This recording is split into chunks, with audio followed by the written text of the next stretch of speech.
Good day, folks. So I've been talking about doing a video that kind of shows a bit more about Sailaway 3, and so this is what we're going to do. We're going to do a little bit of a should you buy Sailaway 3 video. Not my normal type of content, but I think it's warranted in the grand scheme of it. So here we are on the default 38-foot cruiser. This is basically where the game drops you in as soon as you download the game and start your content. But what we're going to do, let's go back to the menu here.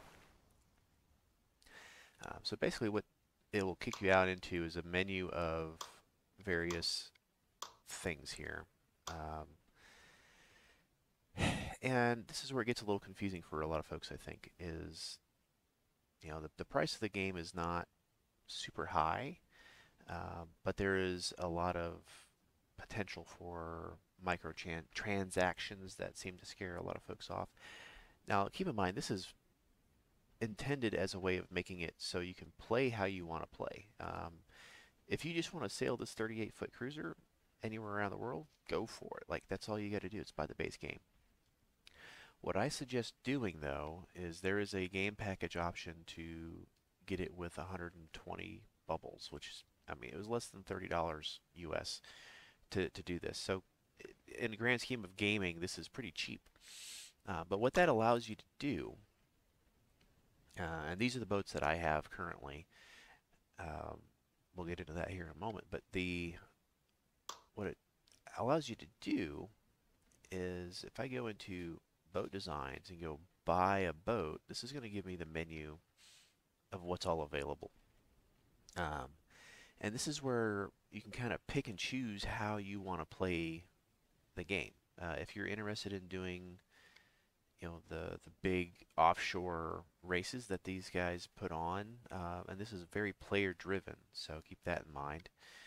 Yeah, you can go spend a little bit more money and, you know, get the boats like the Imoca here, or any of these. So it allows you to do this, you know, as you want to play it. You know, depending on what you want to do, what your goals are. If you want to just learn how to sail, stick with the base game, and you can learn basically how to sail in that 38-foot cruiser and do pretty well. It comes with two boats. You know, it does come with two different boats. That is, we'll go back here. Let me go back to my screen here. What it does show is, I've removed it from my boat series, but this Nordic folk boat here is the other one that comes with the sim. Those two come with the sim, and those are the base default boats. So you can have a lot of fun with just those two. Now I've gone ahead and purchased the gaff schooner Partridge. I've renamed it Matty Pie 2, as well as the 50-foot Blue Water Cruiser, which is what I'm doing the big trip in currently. And because I do want to dabble with some of the races and obviously the faster sailing options with the Imoca and the foiling, and these things are super fast, extremely fun. We'll jump into that here in a moment, just show you the details on that. It's very, very different than sailing the cruiser because there's a lot more going on. But what you can also spend those bubbles on, and this is things that I've done as well on suggestions, is there's various liveries that you can get for certain boats. Not everything, but you can do a lot of that customization in-game as well. Deck layouts I haven't played with, but the instruments, this is where it gets really handy. So the default instrumentation is very basic, and it comes with a lot of, you know, just enough to get you sailing. But you can get into these other instrumentations that give you a lot more information, and they're not expensive, guys. I mean, these are 5-something bubbles. I mean, they're like a couple bucks. They can all be configured. If you got just the 120 package, I would recommend, you know, looking at some of these things first, and then whatever's left, pick a boat that you want to sail. And for example, like the Partridge was 97 bubbles, so I had a bit left over, so I was able to get the instrumentation. And I'll show you that here. We're on the we're actually in Bermuda. It's about the only safe place to sail right now because there's a lot some strong winds um, going on a lot of other places here. And we pull up the instrument panel here. This is the default instrument panel. So this is your wind indicator and your compass, and that's it. So, but if you go in and add the other instruments like the sail steer, this is the one I probably use 90% of the time, and basically allows you to get rid of the other two because it's got all the information that you need right here on this instrument, and that's kind of the important bit there. That's and this is what I'm using on the cruiser. If you've watched the other videos, this is basically what I've been using for that. So it comes down to really, who is this simulator for? Right, let's just go ahead and hide instruments for now. We're not doing anything crazy. In its current state, I mean, you can do a lot. You can sail around the world, you can do all kinds of these cool races, and every day there's a handful of different races that pop up. If you're into that kind of thing. Me, I just like sailing. Yeah, I'm not a huge person of competitions, but it is. Let's just jump into the outside view here and get a little better view of the boat. Now I have changed the colors. I'll show you that here in a moment, how that's kind of done. And but one of the cool things about this is you don't have to race to have fun in this. If you're like me and you're a sailing enthusiast that has wanted to learn how to sail or wants to in the future, this is a great way to get a feel for the physics, how to trim properly, things like that. It's pretty handy, and it's really well done. So with most of these, the Q&E menu is what pops up your menu for the controls, and then the F and R, you can change your sheets with that, and you adjust your sails accordingly. To get used to things, you can you can hit Y, and it will cycle through the sail. Kind of shows you the wind and how the wind's reacting to the sails, which is really cool. It's a great learning tool, I think. But let's go into the menu a little bit. I'm going to show you how I actually change the color of the boat here. Boat inventory, and so there's a handful of different things on here. So you have your basically your name of the boat. If I wanted to change the name of the boat, I haven't done this one yet. Oops. And then the color of the boat. So this is where it gets really neat because this is all done on the server that hosts the game. So if I change it on my boat, everybody's going to see that, which is really cool, guys. That's something that's been, let's just go to something. And this is where it gets a little bit weird because you have to kind of test what things are in some cases. Hit cancel on that so I don't save that. To see what changes colors. But let me go to let me find the hull of the boat here. This is the only thing about this process that's, oh, hey, speaking of races, there's a race will start in 51 minutes. So this pops up quite often, several times a day. There's somebody hosting a race somewhere. This is yeah, so it's an option for you if you're into racing. It's a little bit annoying. I wish we could turn that off because if I'm recording videos, obviously it just pops up on you out of nowhere. Kind of annoying. Why can't I not find my green hull? Eventually we'll find it here. Oh well. But this is where you change your pick your colors, change your stuff.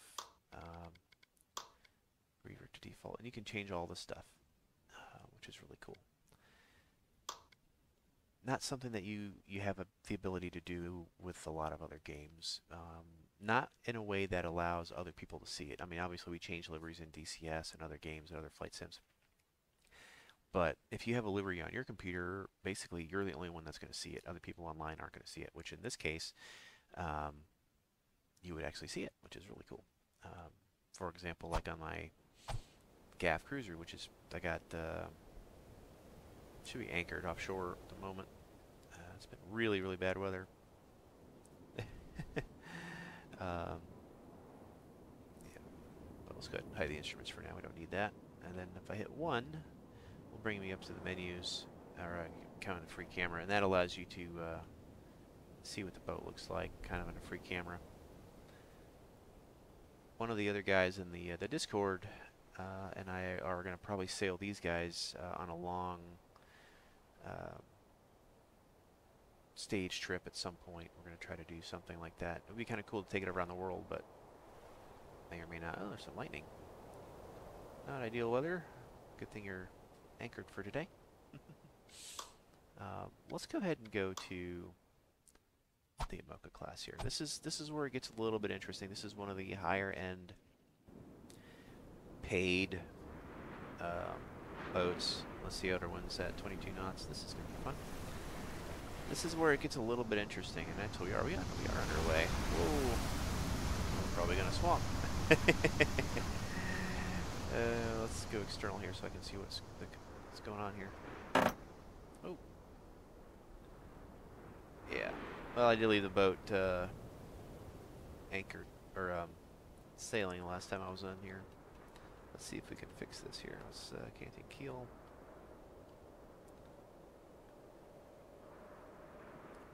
Let's get this keel swinging.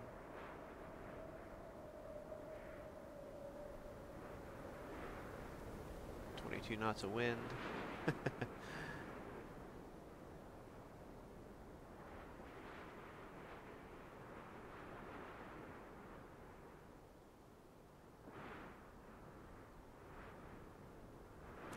And keep in mind, this is also the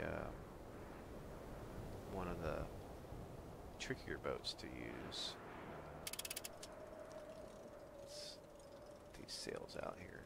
See if we can't get this boat back upright.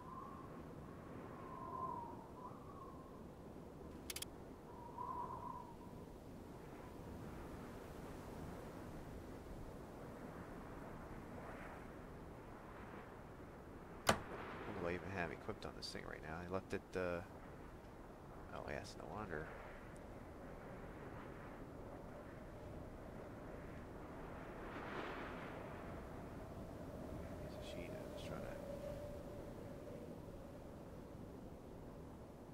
All these up so we can actually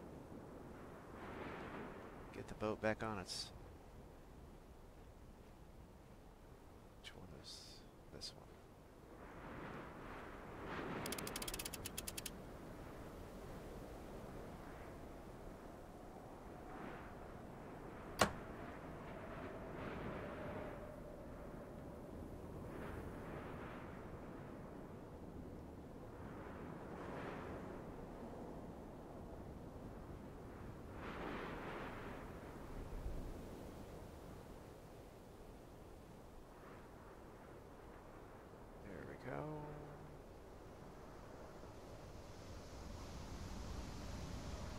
This is way too much wind for some of these sails here.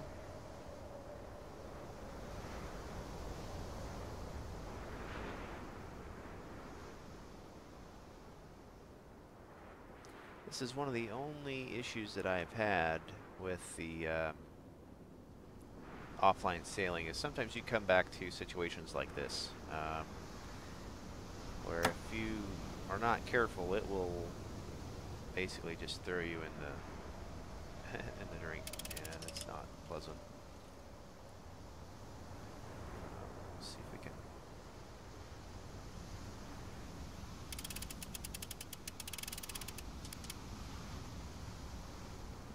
There we go. Let's get this thing out of the way here.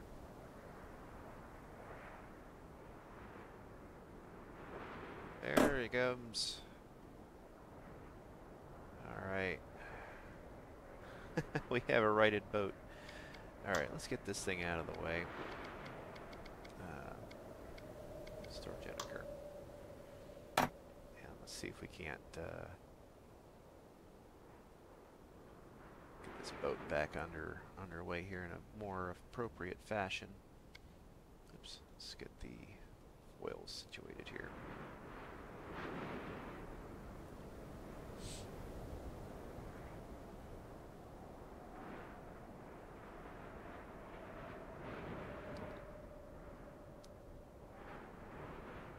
I have noticed that the foils do take a long time to move, which I don't think is appropriate.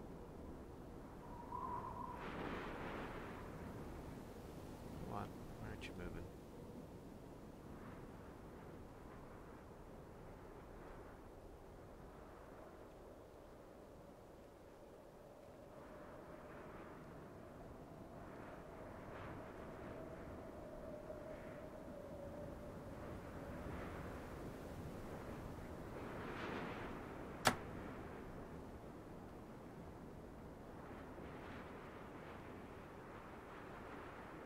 See if this one will come up.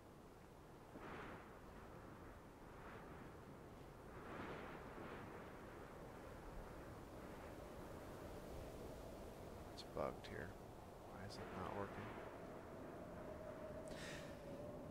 So not an ideal showing of the Avoca class boat here, but again, there's everywhere on the map right now is just blowing over 20 knots. I went to, I was trying to do a video.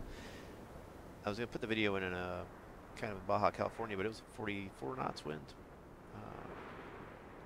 So not ideal. Let's see if we can.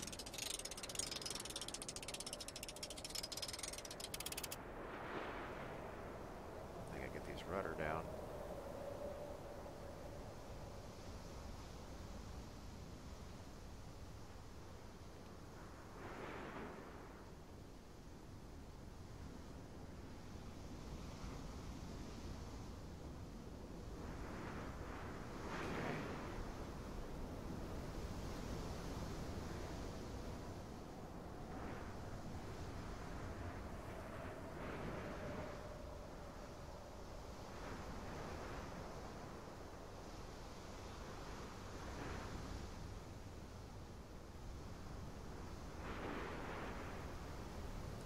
The foil's broken.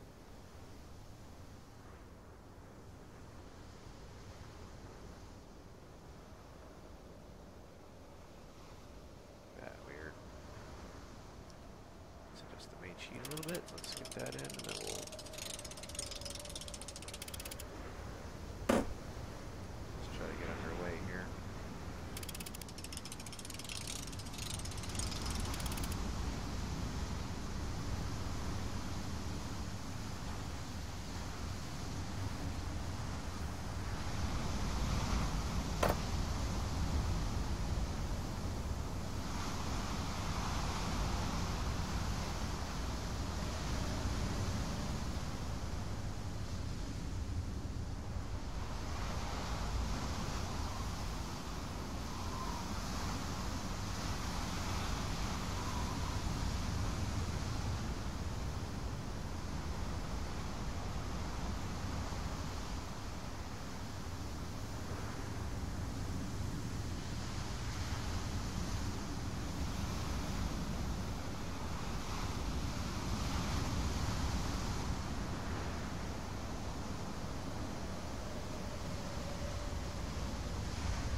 Sure why the foil is not working. I may have to restart the game. There was an update today, so hopefully that won't affect too much. Normally this thing will get up on those foils and you can start getting around that 30 knot range, and this thing will just absolutely cruise.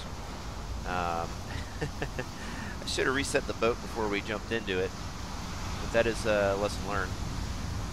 Let's jump back to, let's just do a quick jump back over here.